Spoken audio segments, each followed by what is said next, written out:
Meantime, in Tyler, the East Texas Food Bank, along with Green Acres Baptist Church, came together today to give out 1,200 Thanksgiving meals.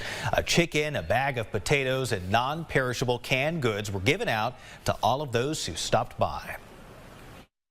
The need is here year-round. It's obviously very important during the holidays to make sure families are able to come together and have a good holiday meal. Jesus gives us the great example that we're supposed to help with the least of these and the marginalized. And our church has a desire to step into those spaces of just helping where there's a need.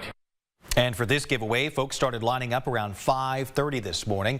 About 200 volunteers from Green Acres Baptist Church helped out with the Thanksgiving food giveaway.